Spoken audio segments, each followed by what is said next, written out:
Inside Disc Golf. Welcome to Inside Disc Golf Podcast, episode 24. We're going to be talking about the Belgian Open coming up this week. Pretty exciting event. Yeah, already at stop 2 of European Pro Tour for 2023 and a new event for this year. Copenhagen we had last year, and this is the first new event out of 2 that we will see this year. And before we start to talk about that, I want to ask you, Andy, how is your disc golf spring going on so far? Pretty good. Pretty good. It's because I've heard some rumors about the great round you had last week. Oh yeah. I had a nice round in Seabay, the local nearby. If you don't want to talk about it, we don't have to. No, totally cool. I don't know if it's worth starting. I think we should take every moment we can here when we can decide what we want to talk about to brag a little bit. Oh no, it felt great. It was really nice to keep a clean round, bogey-free, 10 down. Got a tie of the lead, so in the Open division, which was nice. And, was it your first ever win in the Open division? I don't know if it counts as a win if it's like in the weekly. PDJ weekly. Everything counts as a win if you just want it, right? Right. Well, there was no playoff for first because it was we were doing the what is it called, the golf start. So we both tied at 10, and I can't remember the other guy, but no, it was a good round, great round, and it's just nice to play in a t-shirt. We got great weather now. It's like plus 20 Celsius, and just happy to finally get to play in some comfortable conditions. Yeah, the winter was long, but the summer came early. Last few days here in Finland has been amazing, and we are finally having dry tee pads, and we are finally having some leaves on the trees and green everywhere. And this is that's what we've been waiting for. This is what we have been waiting for. Prime time. I say congrats to your win. Thanks. But that's not the big thing, of course, we're going to talk about. No, it's nice, yeah. Let's move on to talk about what has happened this weekend over in USA. We have had the OTB Open played, and quite a few Europeans have been there. Yeah, not quite as many as some of the other events. It's far over there on the West Coast, Stockton, California. I think this one used to be known as the San Francisco Open, if I remember right. But it looked like a pretty nice place to be over there.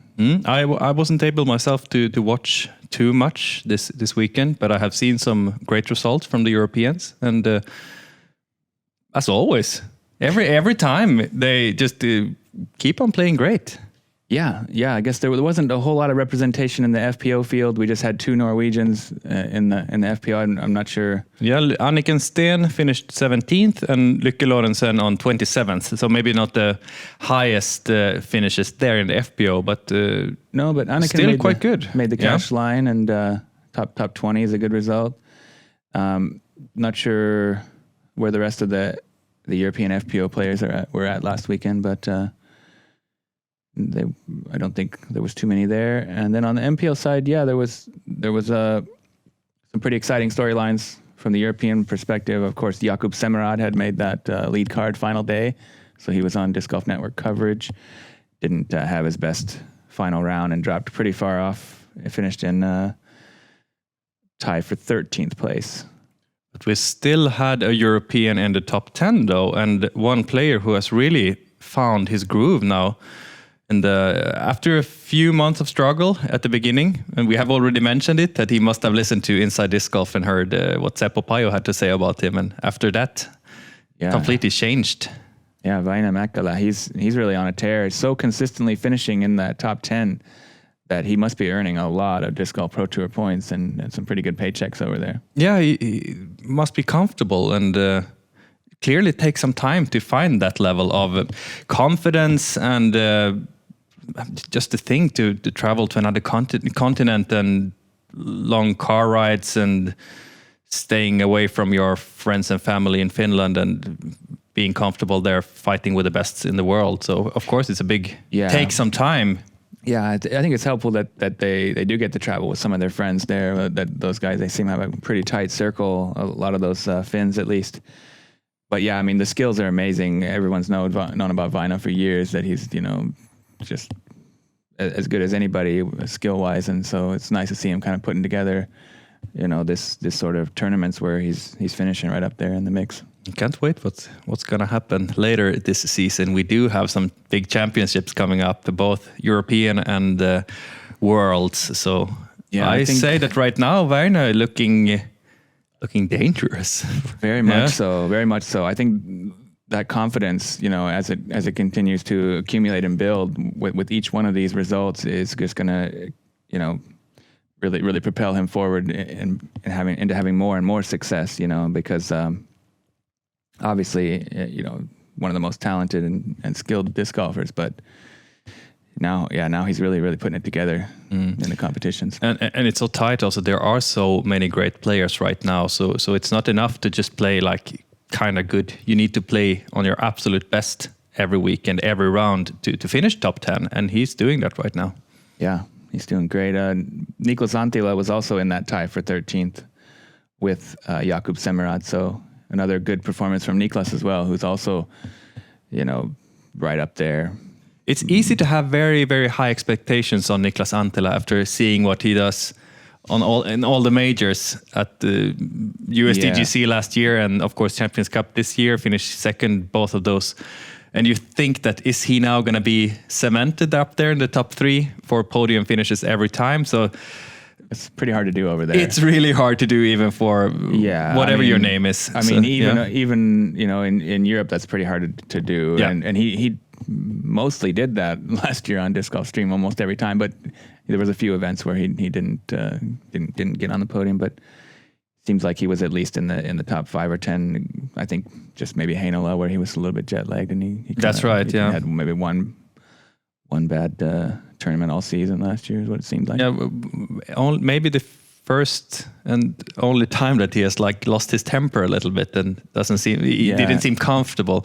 Yeah, that's true. But after that, everything just looks so easy for Niklas Anttila, and it's easy to have high expectations on him. I know he has it on himself, and exactly. So that's right where he wants to be, fighting for the top positions every time. And 13th place, great. Yeah, solid result there. We also have a Swede there right behind. There is another flag though, and I have to admit that I was praising Hjalmar Fredriksson a lot last week and said that he's clearly right now the second best Swedish player.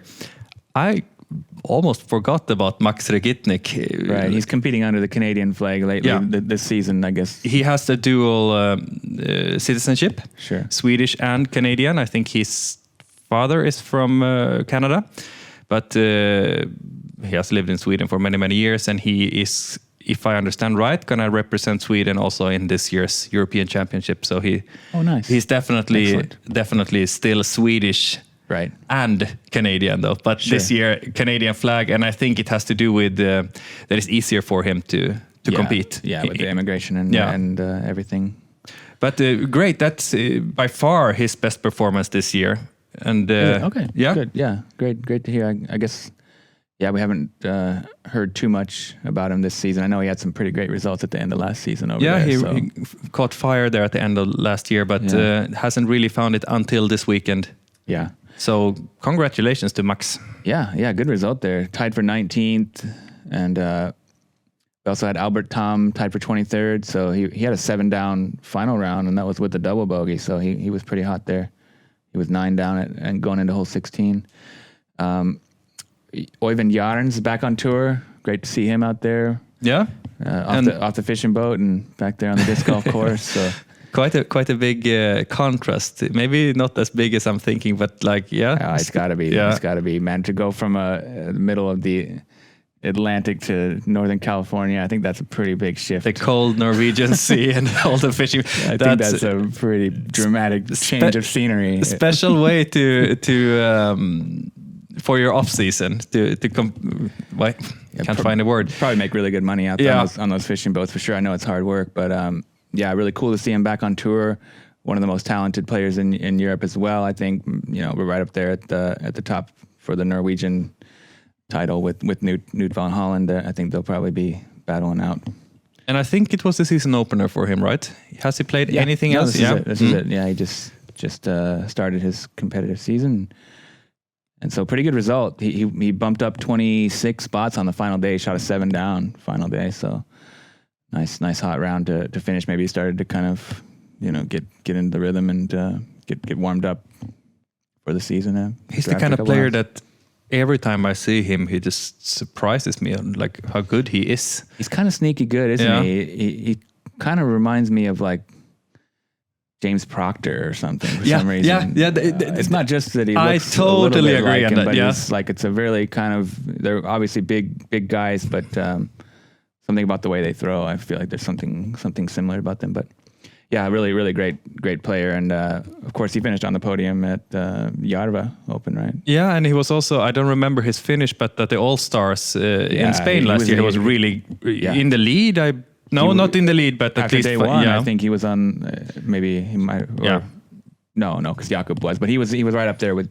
He was definitely on the lead card, and he lost his disc on the exactly on hole one, and it kind of nightmare start there. So, but yeah, really great to see him back in action, and pretty good result. Joona Heinonen also tied for 35th with him. Nothing to be ashamed of for Joona, but I still feel that we see a slight reaction on him right now compared to his great start of the season. Then he really looked comfortable, and I thought like this guy is now like cemented in the top 10, and he looked confident, and he has struggled a little bit since then, but nothing to be ashamed of. No, he's just kind of had some slow moments of different events that have kind of kept him from keeping up there, and then in that top 10 conversation.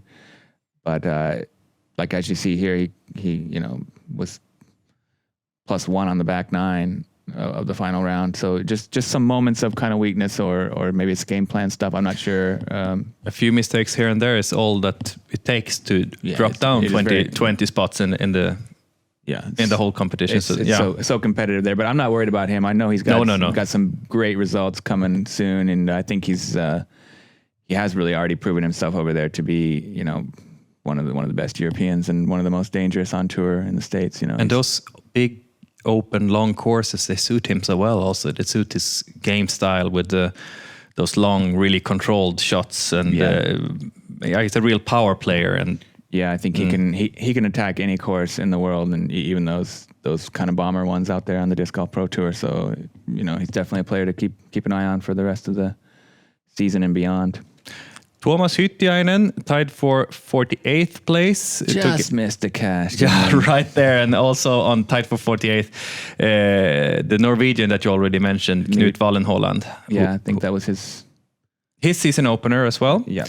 And quite okay, considering that it's the season opener. I think he wished for a little bit more, and I think he was quite high up after 2 rounds. Yeah, it looks like he kind of dropped off 24 spots on the final day, so maybe just ran out of steam or just had some hiccup there at the end of it. But definitely another really talented player that can make a big mark over there. So. And before we climb down, I still want to say about Tuomas Hyttiainen that it's really nice to see that Tuomas has really stepped up one level from last year, because he was over in US last year, and then he was mostly on the bottom of the leaderboards. But this is something different. Now he's more in the middle. He's fighting, he's having some hot rounds here and there, and it's more in the mix now in a completely different way than last year. So clear improvement, which is what we love to see when the Europeans go over there, that they don't just go over and perform, but they also keep improving. That they're learning from the experience, that they're gaining experience, and that they're like developing as disc golfers, and people. That's definitely for me the most fun aspect of following the sport, to see when players are improving and not really knowing where the limit is, like how good can this player be. And then when they maybe have caught their max potential, then you start to look at other players instead, coming from underneath. I think it's really fun to follow Tuomas right now and compare to last year. Yeah, he's definitely improved a lot. He works really hard, put in a lot of time in the off season, so it's good to see it's paying off. And I think, he's going to steadily improve. That's exactly what he's doing, and I don't see any stop in that improvement right now. Oh, nice job. Tuomas said Simon Lizotte tied for 51st, also missed the cash line. I mean, he won here last year, right? At the OTB, so that was a slight surprise. I'm not sure what happened. I guess Shot a pretty good final round, so it must have been just a slow start, and then wasn't his weekend. But Eagle McMahon also missed the cash. That's kind of surprising. Not that he's European, but just player we should mention. Yeah. I mean, he doesn't miss the cash very often, does he? And then Linus Karlsson, who had his season opener, finished at 71st place. Probably not the result he was looking for, I guess. I can only imagine that he had a lot of pressure on himself. Probably has felt quite stressed during the... I feel like he's missing out on all the action. Yeah. And of course, nothing to be ashamed of finishing on the lower half at the start of the first event of the year. But I had higher expectations. A lot of people had, and I know that Linus had. Well, he really found his stride there at the end of the season last year, and he was kind of like threatening for big wins there, you know, like at some really big events near the end of the season. So I wouldn't be too worried about the results at the first. Not at all. First event, especially after what he's been through with the visa and stuff. I mean, he's young, and you know, it's going to take a little bit of time for him to get back in the competitive groove and to find some comfort out there on the course. So. It seems like his putting game is on point still. He's extremely good putter, and having that to lean on is also very important. I think after 2 rounds, he was still on like close to 100% C1X at least. So, okay, so the putter's working. He just needs he just doesn't hit the fairway so far, but that's going to come. Yeah, he'll find that. So then we also had Tony Farrow representing Switzerland, and shot 5 down the final day, so he bumped up 10 spots. Had a nice finish. Sure.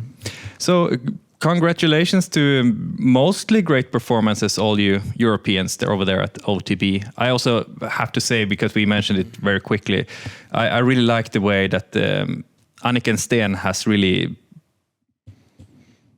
confirmed herself to be a threat for all the players, and she's so consistent. Yeah, very, very consistent, and seemed to be comfortable over playing in the US as well. And she's a really positive and a nice person also to represent European disc golf in the FPO division. Yeah, great. Really nice model. to see. Yeah, really, really good sport for sure, and very, very professional in her attitude towards the game in every way, I think. Nice. Should we go on? Yeah, let's do it. That was OTB Open, but the main thing that we are thinking about right now is something that's going to happen this weekend here in Europe. It's the second stop of the European Pro Tour. It's the first ever Belgian Open at the European Pro Tour. Yep. Yeah, it was on the Euro Tour last year. It was the finale of the Euro Tour, and it was a really, really fun event and a great way to finish off the season there. Yeah, you were there. You played it yourself in the Masters Division, right? Yeah, competing in the Masters Division.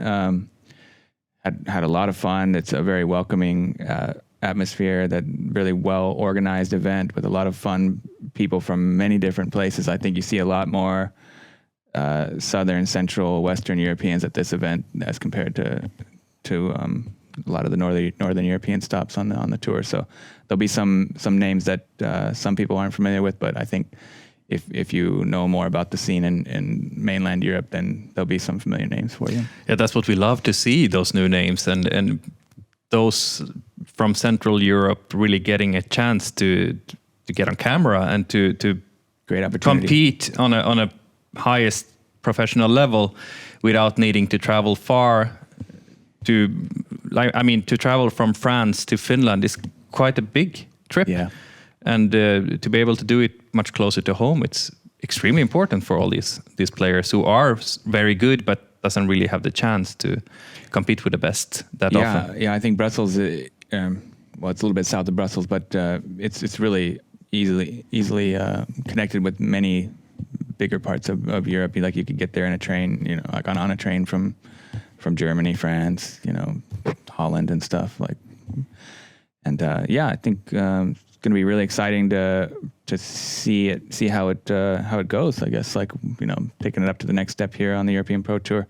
It might lose a little bit of the atmosphere as far as because there's no Masters division. There'll be less AMs. You mean compared to what it was last year? Yeah, last year it was a really kind of a fun, like almost like a Frisbee festival type of a feeling, that everybody was kind of welcome and a lot of socializing and a really, really good time. They had, a nice like tournament central tent set up right there where you could watch everybody tee off on hole 1, and they had like really good beer for like €2 a glass, and like something that you would never Belgian see. beer is also. Yeah, it was really We shouldn't good. talk too much about alcohol here.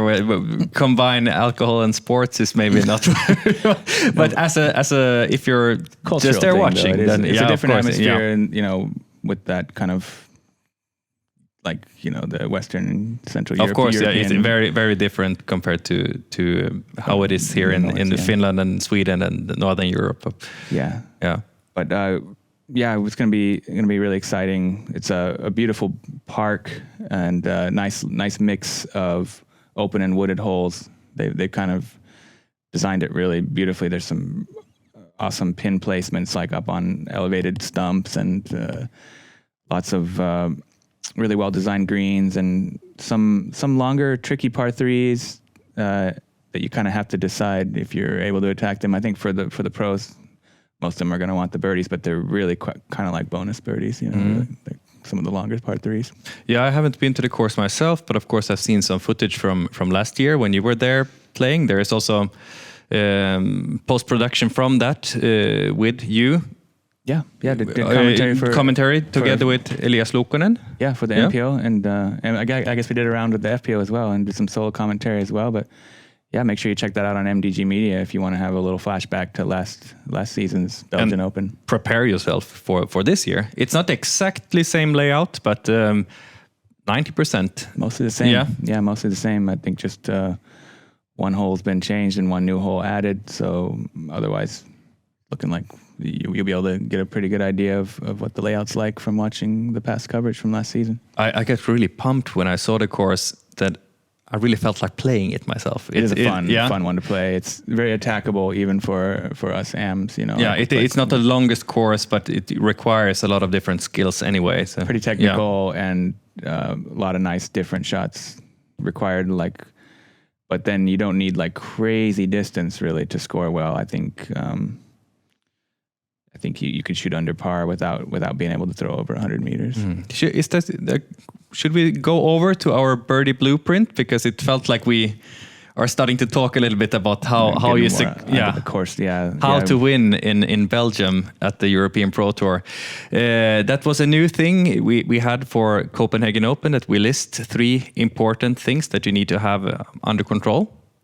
And I think we really nailed those 3 at Copenhagen. For sure. And spot on. I have a feeling that we are quite spot on this time also. And maybe you shouldn't be too cocky already now. But I think we've done some pretty good analysis. We've asked around a little bit with past champs and locals and stuff. So I think we got a pretty good understanding of what it's going to take to be successful there. And you have been there also. So you have some personal experience from the course. Yeah, I can confirm. That those are good points for sure. So the first point we have is actually from Elias Luukkonen, the reigning champion of the Belgian Open, and he said, "Putting, putting, putting." Yeah. Why do you think he said that? It's a putter's course. It's like I said, you don't need to throw incredibly far in order to score. But there's a lot of holes that are kind of hard to park, but you can get yourself a look. You can get yourself to circle's edge pretty routinely. So if you want to score well, you really got to get the putter warmed up early and keep it hot throughout the event, because you can't. It's not the kind of course that you can afford to miss a lot of putts. You really need to kind of be like really high up circle 1 percentage, and even get some circle 2 putts in order to stay competitive. That you're going to have to kind of steal some birdies from range as well. And you feel that the holes are not long enough so that only certain people can reach the green. Certain ones there are. Like those bonus birdie par 3s that I was talking about. Yeah. They're definitely, those ones favor the big arm, but I don't think it's enough of that to make it be like a part of the birdie blueprint. The power isn't really the main thing here. It's pretty technical. So you can, in most cases, reach the green in 1 or 2 shots, depending if it's a par 3 or 4. Sure. But then you gain your strokes on the putting green, especially on this course. Yeah. I think it's just kind of that we probably will see some pretty hot scores. And I think it's going to be whoever really is feeling the putting. I think that's pretty good assessment from Elias, that it's a putter's course in that way. That if you want to score well, you got to just it's not going to be like mostly park jobs. It's going to be mostly hitting good putts. Yeah. So thank you, Elias Luukkonen, for that. We're going to have to name this Birdie Blueprint in cooperation with Elias Luukkonen, because he gave us that one at least. It's nice to have a past champion willing to share definitely some of that knowledge. So yeah, big thanks to Elias. And if you haven't listened to our Inside Disc Golf episode where we had Elias Luukkonen as guest, do that. That's one of the best. Yeah, one of the best episodes we have ever had, and he's just a guy that you should listen to. He's young, but he's so wise, and he has so many good things to say. So listen to that episode. Yeah, he's got a great approach to professional disc golf and a really bright future. Yeah, super nice guy. Mm-hmm. Yeah, and talented. Next point, disc down. And why do we say that? I think it's a good point because there is quite a lot of OB. There is some pretty tight gaps. And so you really want to be sure that you're in control. It's mostly about controlling the disc, you know, like you don't want to take control too many distance, big risks, you know, with the fast drivers. Basically, you're going to want to pick probably the slowest disc. And a lot of people do this in general, like all the time. But it's extra important. Yeah, but on here, this kind of course, like, you know, you don't want anything to skip off at the end. You don't want it to fade too hard. You want to kind of be able to control your landing zones, like you want to be able to control where you finish, because it's important to be in position here. You know, like you want to be lined up on those par fours. You want to be lined up for your second shot. Otherwise, you know, you're not going to be able to attack for birdie. So a lot of putters and mid ranges rather than fairways and drivers, maybe. Yeah, I think the slowest speed that you're comfortable hitting a gap with. So, you know, whether that's a putter or a mid or a fairway driver, it kind of depends on the arm speed and the player, you know, as far as... I mean, all these players have elite arm speed. Sure. It's about comfort, you know, and feel what disc comes out of the hand, you know, cleanest through the gaps, because there is quite a few pretty tight gaps.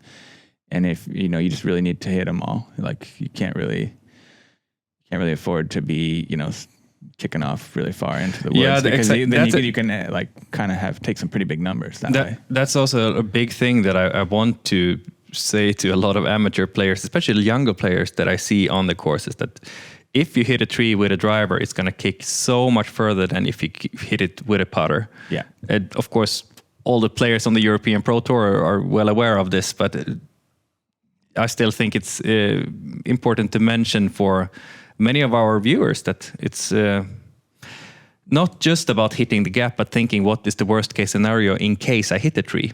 Where is this going to end up in case I miss? Yeah, exactly. To risk minimize and disc down. Don't be scared to throw your slower discs on a course like this. Yeah, I think basically almost every hole on this course has either OB or some pretty bad rough. You know? So you really just want to be in control. You know, it's like a lot of placement shots. Even if you're throwing like, you know, almost full power, it can be a big advantage to take a fairway or take a mid instead of going for the max distance driver. I think that's a pretty good point. Yeah. So far, so good. Two down, one to go. And the last one is maybe the most important of them all. Stick to your game plan. And that goes, of course, very much together with the previous point, disc down. And if you decide that, if you have found your game plan, stick to that, no matter what the other players are doing. Maybe they are throwing the faster discs, but don't take any hasty decisions in the last second. Because I think you want to kind of find your rhythm and stick to the game plan. You know, you want. Like, I'm sure everyone's going to get some good practice rounds in, and I think you should probably have already decided before day one, you know, whether or not you're going to go for some of these harder par threes or whether you're playing them for par. Like, is it worth you trying to get the birdie when there's a chance that you're going to bogey? You know, it's like you have to have already practiced and kind of like done the percentages in your head, done the math, and figured out what's the right move, and then stick to it. Yeah, you know. And easier said than done, though, because of course, you feel like you get a little behind, or you see what your card mates are doing. You're checking live scoring, but that usually never helps you to look at what other players are doing. It's always better to stick to you versus the course and just try to execute your upcoming shot, obviously. But then, you know, a lot of things happen in your mind when you're playing disc golf. It's easy for your mind to, get distracted and start thinking about a million other things that are happening disc golf related or non-disc golf related. Yeah. But you're going to want to stay in the rhythm, like find a rhythm, stay in it. And part of that is playing your game plan. Yeah. Trust in yourself and build confidence by executing your game plan to perfection. That's, you cannot build confidence by comparing yourself to other players. In the long run, that's not going to work. So stay to your game plan and take down the win in Belgium. Yeah, and it's that kind of course that you really should kind of do your homework on. I think the guys that get there a little bit earlier and do a little bit more practice rounds are going to have an even better understanding of where they shouldn't be and what they should be doing, basically. Those are 3 very good points, and I'm going to be excited to see who can follow these the best during the weekend here on Disc Golf Stream. We are going to see all the rounds. We are going to see different streams, FPO and MPO. We are going to be here all weekend together with you. It's going to be super, super fun. But before that, we are going to do our weekly picks. Yeah, and before the event gets started, there will be the press conference on Thursday as well. Make sure you tune in for that. That's live, free, 6 p.m. local time on Thursday evening. But let's get into our picks. This is a really exciting new thing that we're doing on Inside Disc Golf. At least we think so. I hope so. We're enjoying it. Yeah, we sure hope you are. If not, feel free to comment and try to direct us into other ways to help entertain you. But we had a really nice time with it for the Copenhagen Open. We picked each 5 MPO and 3 FPO players, and then we had set up a scoring system so that you basically just take their result, and that's how many points you get for them, and then 10 points subtracted from the total score for podium places and 25 for a winner. Yeah. So. I don't have the numbers here in front of me, but I have a slight lead after the first stop. You had definitely overall more consistent picks than me. I had 2 really bad first picks. That just kind of shot myself in the foot. Yeah. Now I'm almost showing here my picks for you. I hope you didn't take it. So keep your eyes on to the right here now. No cheating. It is my time to start this time. That's correct. Yeah, I took. Who did I take with the first pick last time? I think it was Hjalte, maybe. Or was it? Doesn't matter. I'm going to take the first pick, and we have done a lot of Lord of the Rings. What do you say? Metaphors and stuff like that. So I'm going to go with another one. Return of the King. Okay. And that is Mikael Häme, the reigning European Pro Tour points champion. He is returning after a long off season and coming back from injury, where he has had something with his stomach muscles or abdomen or whatever. He seems to be fit for fight. That's what he says. He is soon about to go down to Belgium. Get his season kicked off, and it'll be really exciting to see him if he can maybe get his first big win. I think I wouldn't be surprised. It feels like a course that could suit his game also. Well, he's a brilliant pick, even if he's not going to win, because he's always right up there at the top. Like, you rarely see Mikael Häme finish outside the top 20. It's going to be easy points for me. It's a good pick. It's a safe, smart pick. I'm also really curious to see what Mikael can do with his new bag, because he has a new sponsor in Clash Discs. We saw Heidi Line, the other reigning European Pro Tour champion, go out last week with a new bag, and now we're going to see Mikael Häme do the same thing. So, Mikael Häme, my first pick. Good pick. It's tied for the top-rated player in the field, 1021. We got some ratings updates recently, so nice to see some of the new numbers. Neela Hongisto dropped about 10 or 15 points off his, so he was the highest rated player in the field. But okay, so you're going with Mikael from Lahti, and you were just in Lahti, right? So that's right. Don't want to talk about it, but it was I had a nice night there on Saturday. It's a beautiful city. Okay, so you got you got Mikael Häme. Yeah, who? Don't look, don't start. No, sorry. Okay. No, don't worry. Yeah, well, I'm gonna. It's a good storyline as well, so we can kind of plug it in while I go ahead and make a pick. I'm going to pick Christian Kuoksa. He's back for his first event of the year. He's also tied with Mikael Hamme for the highest rating, 1021. Not Return of the King, but Return of the Superman. I don't know. Something like this. Also a new bag for him, so that's also going to be exciting. That's right, representing Prodigy Discs now, and it'll be pretty exciting to watch him crushing on those D1s and D2s and see what kind of touch he's got on that, on those approach discs and everything. And I can't imagine it's going to take long time for them to get him out in the desert and take that world record distance. Yeah, it could crush something. That could happen any day. If he just wants to, and he's got insane power. But yeah, so really exciting to see him back on tour. Of course, we talked a lot about it last episode about the military service, so we won't go into it too much. But it's just exciting to know that he's back in action from Oulu, way up there in North Finland. And I'll go ahead and pick Christian Kwok. So I don't know, it could be a bit of a risky one.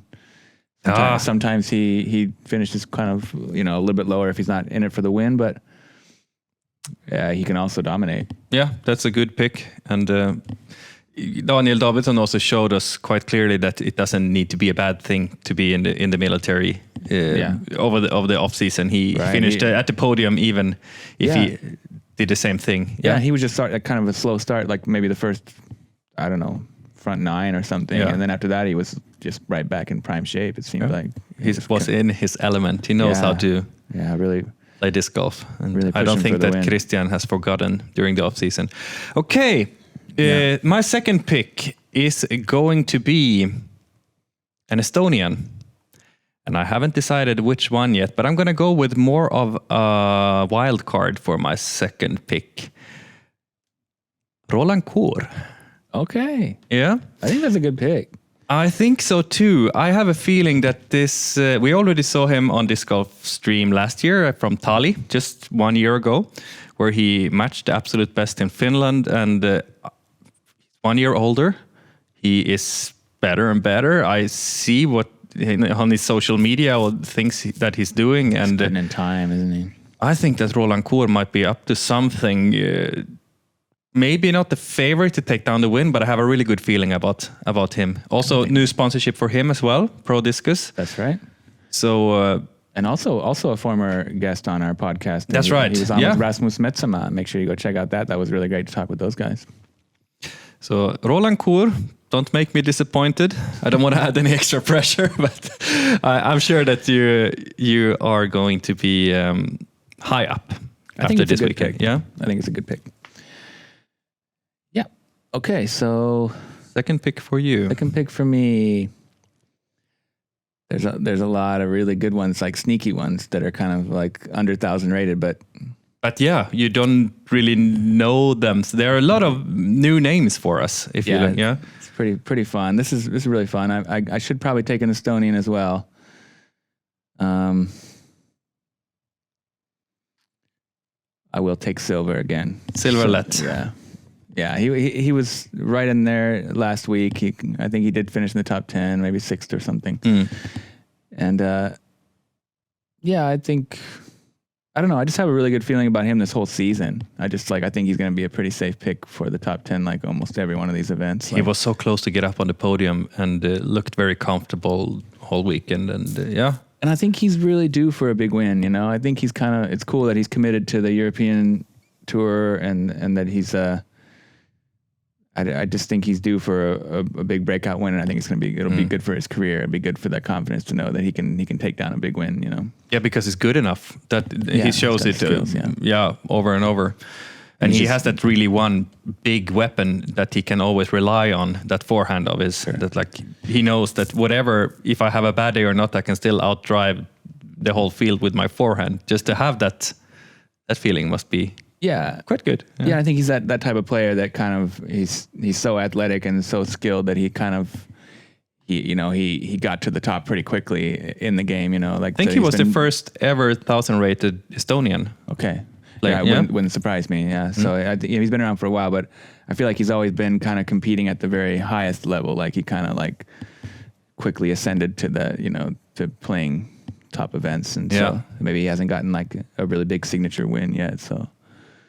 Be kind of cool to see him get one here on the European Pro Tour, and I'm gonna go ahead and take him. Of course, there's Mauri was really, really impressive and got that big win. Yeah. Hard not to pick him. And then Matias Vilota was also like, there are so many good Estonians anyway. And then you got the dark horse. So, but yeah, you have to almost pick one Estonian during this, don't you? Yeah, there are so many. Like, I mean, they took down both wins last weekend. So Estonians, they are getting more and they are getting better. So yeah. They are so far dominating the European Pro Tour this year. I wouldn't be surprised to see 2 more wins in Belgium. That would definitely not be a surprise. Very exciting nation for disc golf, without a doubt. And of course, they're hosting the European Championships this year.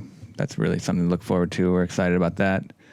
Coming up in mid-August, 4 days in the heart of Tallinn with the Seppo Paju design course. It's going to be a ton highlights of of the season here on Disc Golf Stream. So that's okay. 2 picks each. I'm going to go with my 3rd pick. Let's do it. And I'm going to take a local guy. I'm going to take Maxime Tange. Yeah. I should have taken that. I thought he might be able to slip down lower, but I was gonna take him for sure as well. Good pick. If you don't know who he is the guy behind MDG Media, the camera crew, and really, really good disc golf player. For sure. I was surprised when I saw him throw for the first time. We played around with him and a few others from the MDG in Estonia last year. That was the first time I played with him, and it was just so impressive. And he's so like casually good. And he's got major power. Yeah, if he just doesn't need to focus on too many other things around. I mean, MDG is the main partner of this event also, and of course there's a lot of things going on for him, but he could take the win any weekend. So for sure. I it's take his home course. Home course, He's sleeping in his own bed. He does have a lot going on with the media role, of course. How much can he focus on the course? How many other things does he have to think about? But if he can just find his focus and I think it's a brilliant pick. He finished in the top 10 last year as well. So, I mean, that's a good pick. And, he could win it. Like, without a doubt, like he could win this event. Yeah, he's good enough to beat all the players in the field. Yeah. He's currently just under 1,000 rated. What is it? 993 rated. But in the past he's been up in the 1020s rated, and he's won some pretty big events as a teenager and stuff. And I mean, he's not Europe. playing as much. Also, as he rarely competes. No, exactly. So he has the skills, and it's I think maybe hard to save your rating if you have one less good competition where you aren't playing as much. So, but he's world class disc golfer, like skill wise for sure. And if he finds that kind of comfort in the competition, there's no stopping him. So that's a great pick, and I was going to pick him too. I almost picked him with the second one, but I thought I could let it. That was a gamble. Yeah. Well, there are a few other options. No, for sure there are. But that's good. It's good to get the local, and I like the local picks. You know that. Yeah. Last week I went with quite a heavy local with the lineup, and both the Danes, the top Danes. And Camilla as well. So You had her. I took 3. This one, I'm not sure if I'm gonna be able to take any locals though. Now that was kind of my main. No, you have his brother if you want to. Guillaume's really good too. Yeah, he's really good.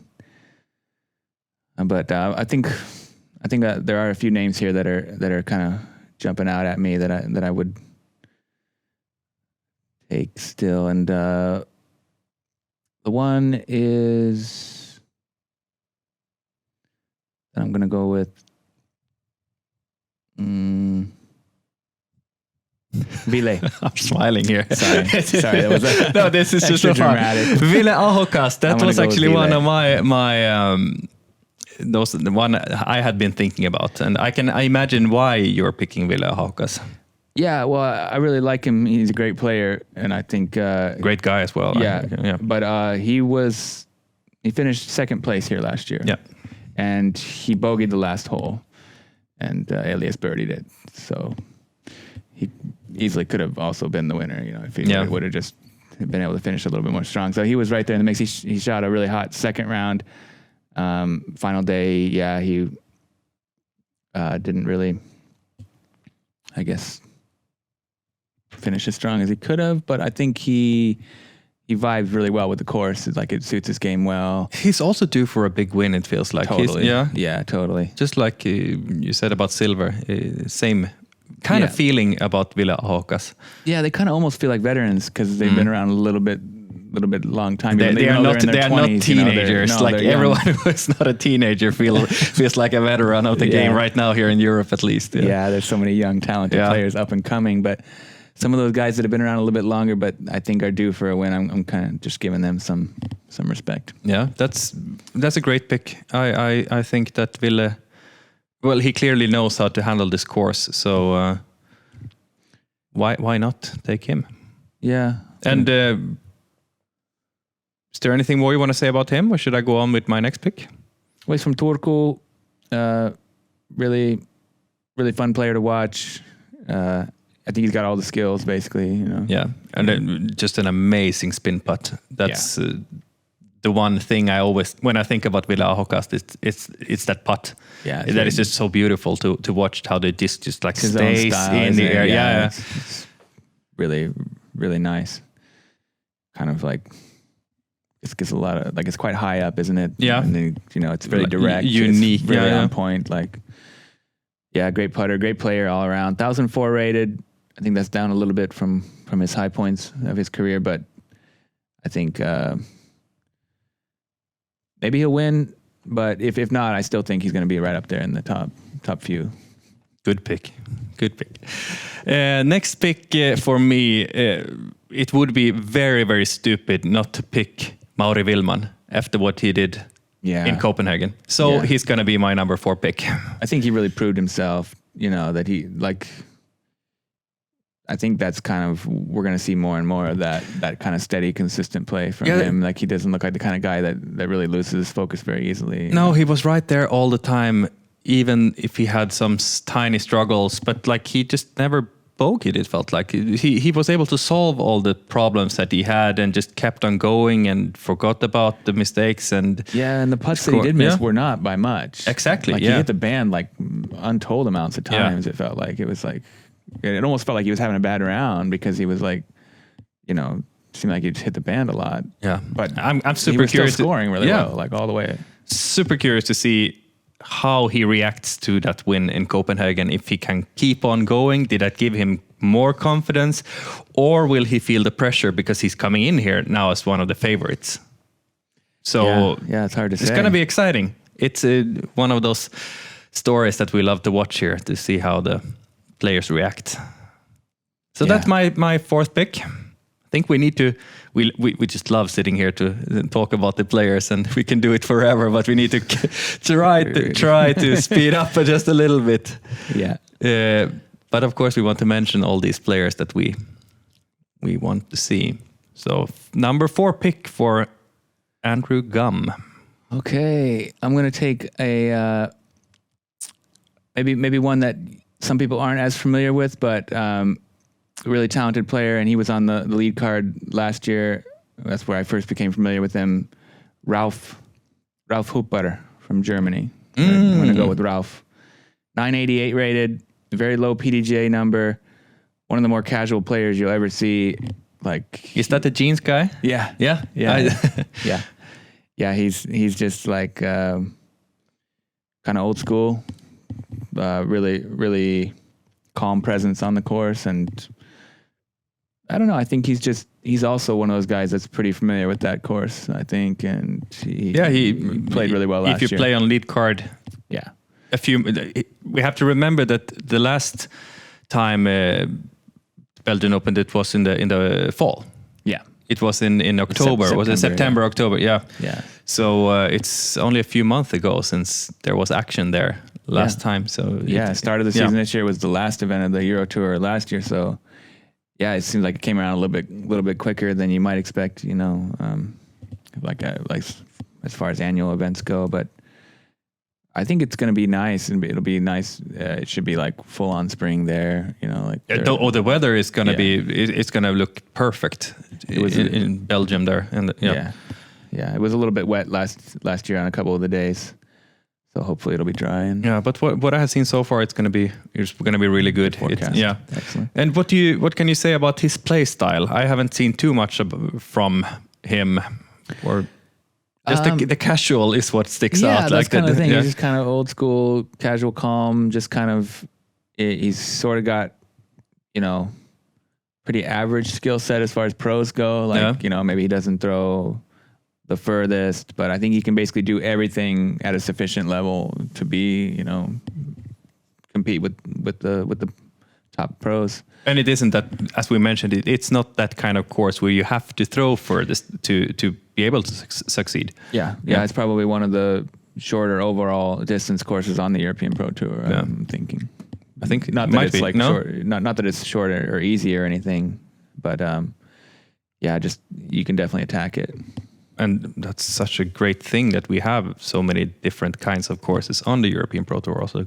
Yeah, it's certainly fun. It's not repetitive or boring. It's like there's different shots all the time and different views, different countries, different settings. It's quite fun. Really, really beautiful variety of course layouts and course design and players and everything. But interesting pick and exciting to see what the German can do. I was also thinking about the German just because... he's not even the highest rated German. No, either. That's the thing. Yeah. I was going to say, I was about to take Dominik Stampfer as my next pick. And I think I will still do, actually. Especially from what we heard from Juha Kytte here in the last episode. He was talking about there are so many good German players that we don't know of because they haven't had a chance to show themselves to the world yet. Yeah, well, he's the top-rated one, right? He is the highest-rated German player. He is from Frankfurt am Main, where, I lived basically there for quite some years. So I, of course, need to pick him. I lived in Mainz, just outside Frankfurt, but I worked in Frankfurt. So he's my local guy almost. Feels like it. Yeah, it was basically just 3 years ago since I moved from there here to Finland. But I don't know that much about him. I know that he has been around for a long time, but just based on the fact that he's German, he's having a chance to compete more in Central Europe, no long trip, it's gonna feel more like home. So why not? I wanted to pick one German, so I picked Dominik Stampfer. Yeah, good. I don't know a whole lot about him either, but I do know that he's really highly rated. Yeah, 10-10, very low PDGA number as well. And there was also another German that was higher than Ralph. Yeah, Christian Plau from Calden. He's 993 rated, so definitely some good. Yeah, the great players good Germans out there. Yeah, Ralph is just the only one that I really know. I kind of followed him around on one of the cards last year, and he was a really, really friendly guy. So I'm just going to give him a chance here. I think he's going to perform pretty well, hopefully. Yeah, I can't wait for the big disc golf explosion in Germany. It feels like it's just about to happen. Of course, it's a very densely populated country and with a lot of people, so it's not as easy to build courses like it is in Finland and Sweden and Norway, for example. But big population. Big population, so many potential superstars. So it's just a matter of time. We already have, of course, Simon Lizotte, but right now it feels like he's 50-50 American German. I don't know. Yeah. The one German that I'm disappointed not to see here is the guy here in Finland. Yeah, I know which one you mean, and I right now just can't. Joris Richter, yeah, true. And he moved to Finland after Tyni last year. He played on the feature card first day. That's right. I remember him from the press conference. Yeah. But yeah. So he's settled in Finland here, and I'm just kind of wondering. I think he just picked up a sponsorship from Discmania. Okay. Good friend with Elias Lukkonen, from what I understand. So I think we're going to see more from him. Yeah. Maybe already this year. I don't know his tour plans, but Joris Richter, another very interesting young player from Germany. Another exciting German to keep an eye on. But I guess we won't see him here at this event, but hopefully we'll see him on the European Pro Tour this season at some point. So those are my 5 MPO picks. We said we were going to speed this up, but we slow it down. Did I pick 4 already? Yeah, you have picked 4. Okay. Yeah. Wow. That If not, we need to listen back to this. Okay, but yeah, let's. Christian. Yeah. You have 4 relay and then silver. Yeah, and then and then Ralph. So I only have one more pick, but I'm taking Hjalte. Hjalte again. Yeah, I'm all in on Hjalte. I'm going all in on this guy. He's like, I think he's the future. You know, he had the course record last year on moving day. He shot a couple of average rounds. Otherwise, you're talking about Hjalte Jensen in Belgium. Yeah. Just for in sorry. case we have someone listening who doesn't know who he is. Yeah, Hjalte Jensen. I picked him last year. Last event. For the Copenhagen Open, and it served me pretty well. He was right there, you know, trying to get the win and end up in the top 10. But he's another guy that can just completely obliterate this course if he finds his groove. Like he could shoot, you know. Yeah, I think he shot 13 down last year, so he could shoot more even maybe like potentially because he's so good. We have talked about him so much lately, so we don't need to not too much now. But yeah, of course, a good pick. I'm basically all in on Hjalte from now on. You're gonna take him. You have booked his. Well, you have the first pick next week, so watch out. I might steal him otherwise. I just think he's gonna get a big win soon, and so I don't want to not pick him the week that he gets the big win. So. And then, of course, we didn't pick Elias for the repeat, did we? But honorable mention for Elias Luukkonen, obviously. I was very close to pick him, but me too. There are so many good players. Yeah. We still think that he has nothing personal. No. I'm sure he's going to perform really well for sure. First event of the year, trying to defend that title. It'd be awesome if he does. Yeah, and I think few players in the world are working as hard during the off season as he has been doing this. It's brutal how hard he is working and fine-tuning everything. I think totally impressive. And might be some impressive things coming from Elias Luukkonen this year. Yeah, he might be on total fire this year. Like he might just come out burning up the place. It's stupid now that I didn't pick him. Me too. Sorry, Elias. We still like you. He kind of snuck under the radar, didn't he? Somehow. Yeah. Defending champion. Yeah. Is you who should pick the first FPO player now? Yeah. Who will you pick? This one's easy. This one is going to be Heidi Laine all day. Yeah, I think that's a very obvious first pick. She's 950 rated. Her rating's gone up a little bit. I mean, it wasn't her best weekend last weekend. You know, I guess at the Copenhagen Open 2 weekends ago. But I think. She still proved some class there, especially at the last round. Got on the podium and everything. And she was probably coming in a bit jet-lagged from a month in US. Also, I guess it was really windy and she hasn't had that much time to get used to her new bags in the wind, apparently. That's right. That's what Renee had told me. Yeah, it takes a while to really that she was. Not too sure about some of the windy condition disc choices. Still, it's one thing to practice indoors with your new discs, which I know that she has been doing a lot during the off season. But then to head straight out into those winds, it's a tumble dryer in Copenhagen. It's something different. But anyway, I'll take Heidi. She's the highest rated player, and I think she's ready to start getting the wheels rolling on her season and get her first big win of the year. Yeah, acclimatized now in Europe. I think Heidi's going to be a big threat. And I'm going to take the second highest rated player in the field, who finished second place in Copenhagen, and that is Anneli Togias-Mänistö. Yeah, she played really well.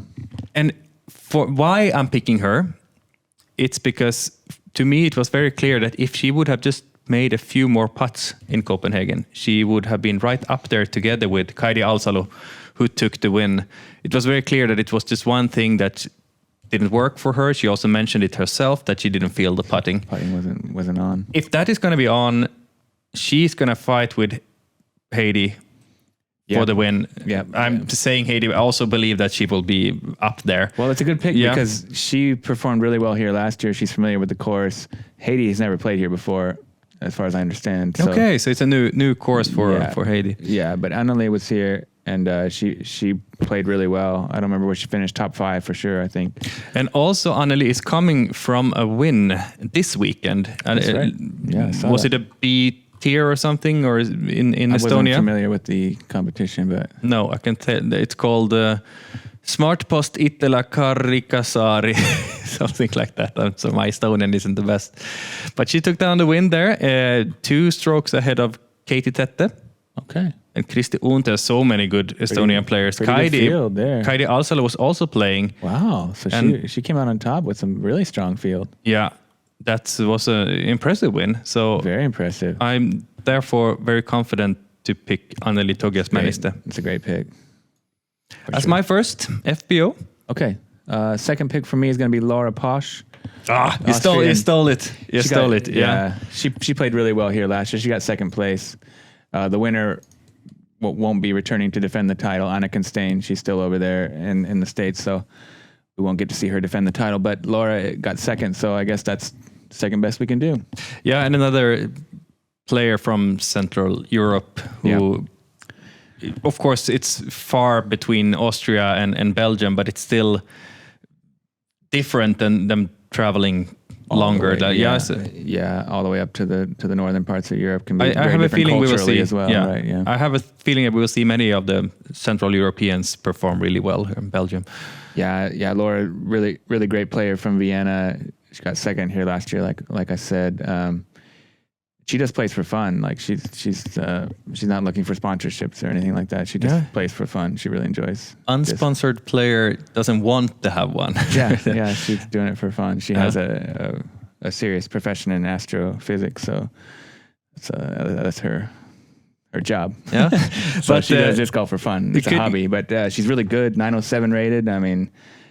She throws really like pure straight lines, and she can putt great, and always smiling, super happy, great personality, great card mate. So hopefully we'll see her on the lead card. Yeah, it was a pleasure to watch her, especially at Tyni last year here in Finland. She really added something to the lead card there. Yeah, she got her own style for sure, and really good skills. And we will see her on day one for the feature card, so that's pretty exciting. That's cool. Yeah.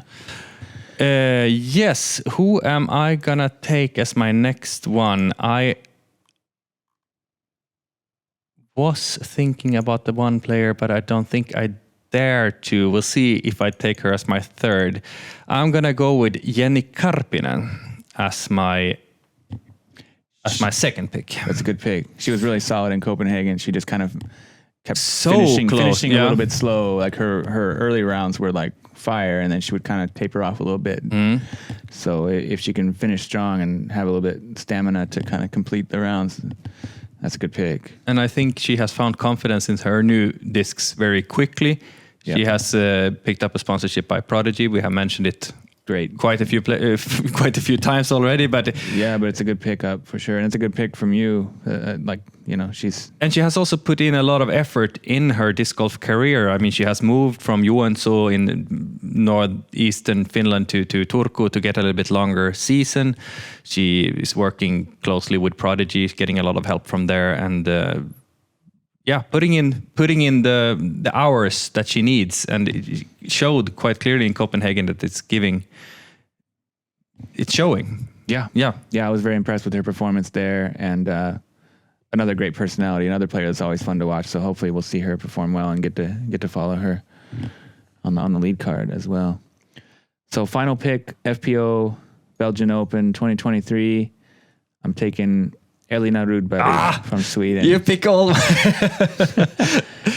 This is a good pick though, because I think this course can suit her game really well. I really think so as well. Good control, both forehand and backhand. She's got great skills. So I think she's going to be able to shape these fairways up pretty good. And if she can just find her putting groove, then she's going to score well.